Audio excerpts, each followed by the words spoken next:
बिस्मिल्लाहिर्रहमानिर्रहीम नहमदुहु व नुसल्ली अला रसूलिहिल करीम अम्मा बअद फ़अऊज़ु बिल्लाहि मिनश्शैतानिर्रजीम बिस्मिल्लाहिर्रहमानिर्रहीम अल्लाहुम्मा अन्फ़अना बिमा अल्लमतना व अल्लिमना मा यंफ़अुना व ज़िदना इल्मा रब्बि इश्रह ली सदरी व यस्सिर ली अमरी वहलुल उक़दतम मिन लिसानी यफ़क़हू क़ौली अल्लाहुम्मा सल्लि अला सय्यिदिना मुहम्मद व अला आलि सय्यिदिना मुहम्मद व बारिक वसल्लिम। इससे पहले कि मैं अपनी जो सीरीज़ है वो शुरू करूं regarding the problems that men are facing nowadays and the psychological first aid that can be extended towards them, कुछ मदर्स ने मुझसे रिक्वेस्ट की थी जो मेरी लाइफ स्टोरी जानती हैं और वो चाहती थी कि मैं इस प्रॉब्लम के बारे में पहले एक वीडियो लॉग बना करके शेयर करूं, जो बहुत सारे हुफ़ाज़ हैं उनके लिए बहुत क्लोज़ टू देयर हार्ट है।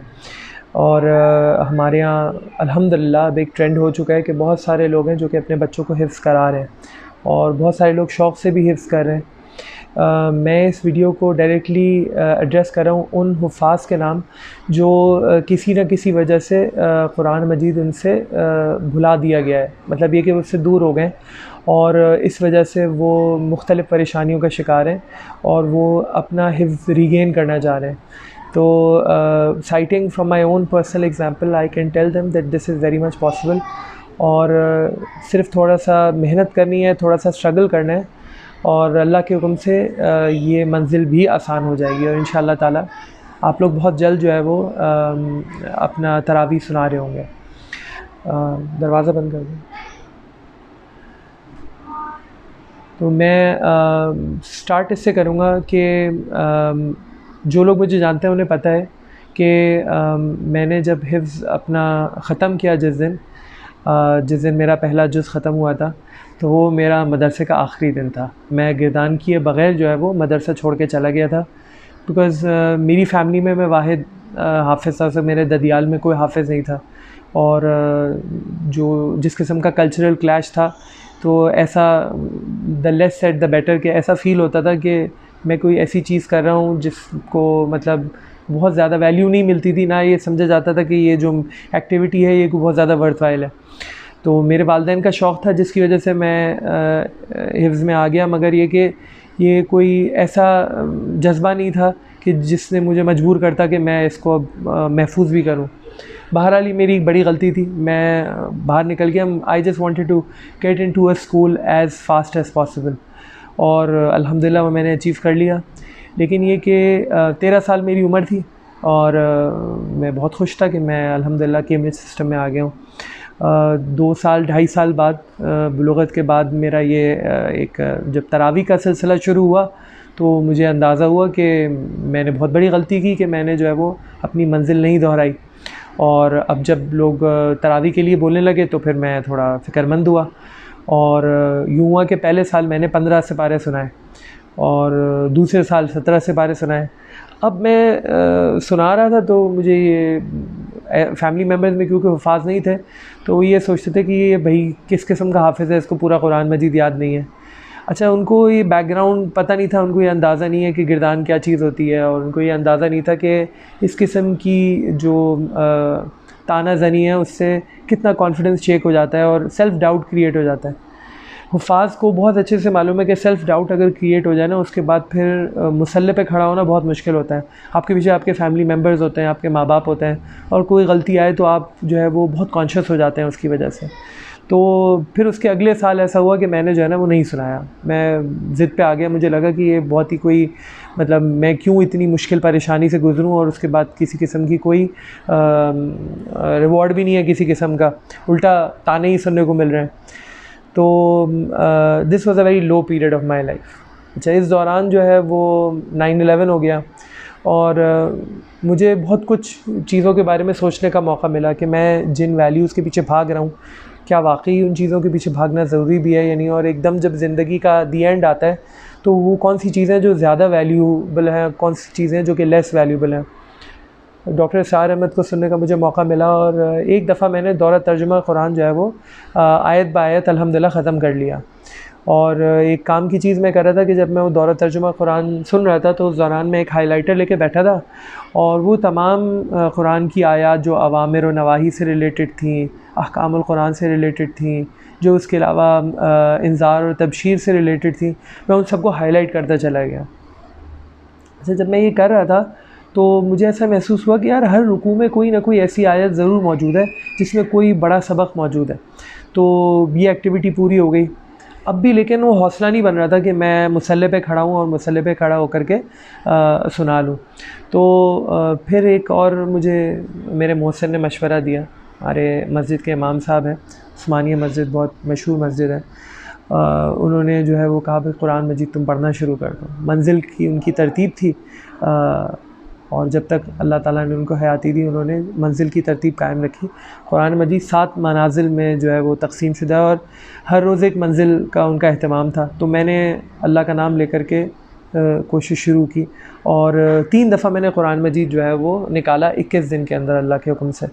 तो इससे क्या हुआ कि एक ऐसी रवानी आई कि मुझे एकदम कुछ चीज़ें जो है ना, it all started making sense to me. ये सारी बात मैं तफसील से इसलिए बता रहा हूँ कि हुफ़ाज़ को ये बातें जो है ना वो समझ आनी बहुत ज़रूरी है कि शैतान का कितना बड़ा ट्रैप होता है कि वो आपको किस तरह से जो है ना वो एक रोक लगा देता है और आपको ऐसा लगता है कि आपको कुछ भी याद नहीं है, जबकि ऐसा नहीं होता। सिर्फ़ और सिर्फ जो है ना वो एक दोहराई की ज़रूरत होती है। अच्छा, जब ये मैं एक्टिविटी कर रहा था तो एक पैटर्न बन के ऐसे सामने आया कि कुरान मजीद को मैं सिपारों की जगह मैंने रुकू में और सूरतों में तकसीम कर लिया और मैं रुकू और सूरत की तकसीम को ही मैंने अपने लिए लॉजिकल जाना। आप जैसे सूरह बकरा को देखें वो 40 रुकू हैं और सूरह आले इमरान जो है वो 20 रुकू हैं। इस तरीके से आप तरतीब देखते हुए चले जाए ना, आपको एक लगेगा कि एक 20 की तरतीब चल रही है। अब मैंने ये सोचा कि यार हमें गए गुज़रे इतने भी नहीं हुए, 20 रुकू तो 20 रकात में सुनाए जा सकते हैं। अच्छा, मेरी फैमिली में 8 रकात पढ़ने का रिवाज था तो मैंने कहा यार मैं 8 रकात में तो मैनेज नहीं कर सकता। तो मैंने अल्लाह के हुक्म से कोशिश की कि चलो मैं 20 रकात 20 रुकू में जो है ना वो तकमील करता हूँ इसकी। और फिर अल्लाह से मदद भी मांगी।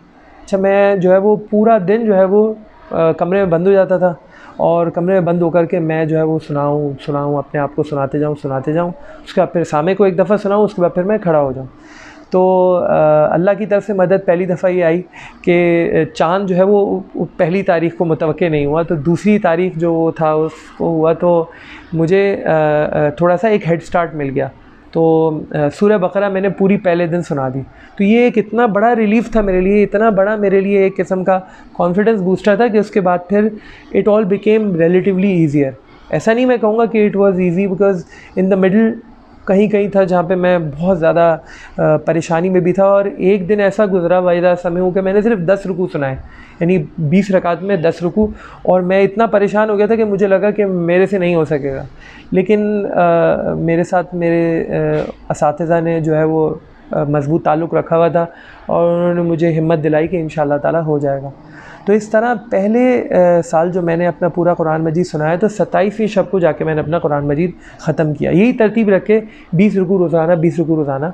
और उसमें एक डिफरेंस ये था कि पहले दिन जो है मैंने 40 रुकू सुनाए थे और एक दिन मैंने जो है 10 रुकू सुनाए थे। लेकिन I was able to make it up during the last few सिपारास, क्योंकि लास्ट फ्यू सिपारास हमारे यहाँ क्योंकि उल्टी तरतीब में हुफ़ाज़ को पढ़ाया जाता है तो लास्ट फ्यू सिपारास रिलेटिवली ईजीली याद होते हैं उनको।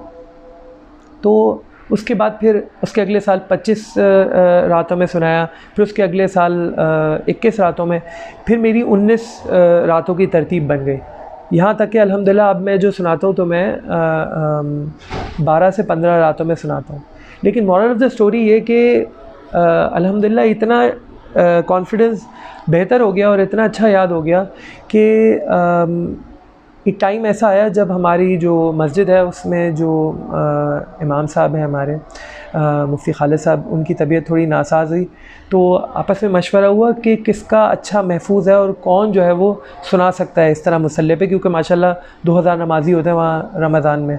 तो मेरा नाम निकल के सामने आया, जबकि मैं तवक्को नहीं कर रहा था। लेकिन अल्हम्दुलिल्लाह हो सकता है अल्लाह ताला को मेरी कोई बात पसंद आई हो, या हो सकता है कि मेरी लक हो कि जिस मदरसे से मैंने हिफ्ज़ किया उसकी मेन मुसल्ले पे मुझे तरावी की तकमील करने का मौका मिला। अल्हम्दुलिल्लाह सुम्मा अल्हम्दुलिल्लाह, जो कुछ भी अल्लाह की अता है। लेकिन मैं ये बात करके हुफ़ाज़ को जो है वो एक ढारस बंधाना चाह रहा हूँ, उम्मीद दिलाना चाह रहा हूँ कि कहाँ वो वक्त था कि हामिद साहब जो है वो रमज़ान में छुपते फिरते थे कि कहीं कोई पूछ ना ले कि जो है वो भैया आप तरावी क्यों नहीं सुना रहे, और कहाँ ये हुआ कि लोगों ने तलाश करके जो है वो मस्जिद के मुसल्ले पे खड़ा कर दिया। अल्लाह ताला आगे भी तौफ़ीक नसीब फरमाए। अब अल्हम्दुलिल्लाह it's been more than 20 years के मैं जो है वो बाकायदा बिला नागा जो है वो अपना कुरान मजीद रमज़ान में तकमील कर रहा हूँ। और अल्हम्दुलिल्लाह क्योंकि कुरान मजीद का थोड़ा सा तर्जुमा भी पढ़ने का मौका मिला है, तो इसकी वजह से कुरान मजीद को समझ के पढ़ने का मौका मिलता है। तो अब तरतीब ये भी शुरू कर दी है कि अपना सुनाने के बाद थोड़ा सा अपने जो साथ पढ़ने वाले मुक़्तदीन हैं उनको जो है थोड़ा कुरान मजीद समझाने का भी मौका मिल जाता है। But it all started with a single step, and I had to gather a lot of courage. I had to fight my own inner demons. I had to make sure that I don't fall into the trap of self-doubt. और मैं हुफ़ाज़ से सिर्फ़ एक तलक़ीन ये करूँगा कि always believe in yourself, always believe in the power of अल्लाह सुब्हानहू व तआला। कुरान मजीद एक ज़िंदा कलाम है, अल्लाह ताला आपकी मदद फरमाएंगे, और अल्लाह ताला ने ख़ुद फरमाया वलक़द यस्सरना क़ुरआन लिज़्ज़िक्रि फ़हल मिन मुद्दकिर, कि अल्लाह ताला ने इसको बहुत आसान कर दिया है याद दहानी के लिए। और इंशाअल्लाह ताला जब पढ़ेंगे तो अल्लाह ताला ने ख़ुद फरमाया है कि अल्लाह ताला ने अपना ज़िक्र नाज़िल फरमाया और अल्लाह ही इसकी हिफाजत करने वाला है। तो डोंट गिव अप, और जितना भी ऐसा लगे कि बहुत ही मुश्किल है और बिल्कुल भी कुछ नहीं समझ में आ रहा, तो एक अपने आप को हुफ़ाज़ की कम्युनिटी के साथ ज़रूर अटैच करके रखें, अपने उस्ताद के साथ अपने आप को अटैच करके रखें, भागे नहीं, और एक दूसरे से सपोर्ट मांगें, एक दूसरे को इंगेज करें, मस्जिद से ताल्लुक़ रखें, और रोज़ाना कोशिश करके थोड़ा सा कुरान का हिस्सा ज़रूर पढ़ें। और एक तरतीब ये बना लें कि 20 रुकू रोज़ाना ज़रूर पढ़ना है। इस वक्त it won't make sense to you, हो सकता है शुरू में आपको इतना मुश्किल लग रहा हो जितना आपको नाज़रा पढ़ते हुए मुश्किल लग रहा था, लेकिन you have to believe in yourself, you have to do 20 रुकूज़ एवरी डे। एक दफ़ा आप ये करते जाएंगे, 3-4 दफ़ा आपका कुरान मजीद निकल जाएगा, तो आपका कॉन्फिडेंस जो है वो रिस्टोर हो जाएगा। और अपने जो रात की नमाज़ है, नवाफ़िल है, उसके अंदर कुरान मजीद का कुछ हिस्सा ज़रूर दोहराएँ। एंड जब आप अपने आप को सुनाएंगे तो यू विल फ़ील कि अल्लाह ताला के साथ आपका जो ताल्लुक़ है ना वो बहाल हो रहा है। अल्लाह के साथ आपका ताल्लुक़ बहाल हो जाएगा तो इंशाअल्लाह ताला कुरान मजीद सुनाना भी आसान हो जाएगा। अल्लाह ताला कहने सुनने के साथ हम सबको अमल की तौफ़ीक नसीब फ़रमाए। अल्लाह ताला हमारे कुरान को हमारे सीनों में जो है वो महफूज़ फ़रमाए, और वो जो कुरान मजीद की दुआ है जो आखिर में लिखी होती है, दुआए ख़त्मुल कुरान, तो ज़रूर पढ़ा करें। अल्लाहुम्मा ज़क्किरना मिन्हु मा नसीना व अल्लिमना मिन्हु मा जहलना वरज़ुक़ना तिलावतहु आना अल-लैलि व अतराफ़न नहार वजअलहु लना हुज्जतन या रब्बल आलमीन। ये बहुत ही ज़रूरी है। अल्लाहुम्मा अर्हमना बिल कुरान के साथ ही शुरू होती है, आप देखेंगे, लेकिन ये कि ये पूरी दुआ जो है वो आप कोशिश किया करें जब भी आप अपना पढ़ें, उसका फिर आखिर में सूरह बकरा की आखिरी 2 आयत और जो है ये दुआए ख़त्मुल कुरान ज़रूर पढ़ा करें।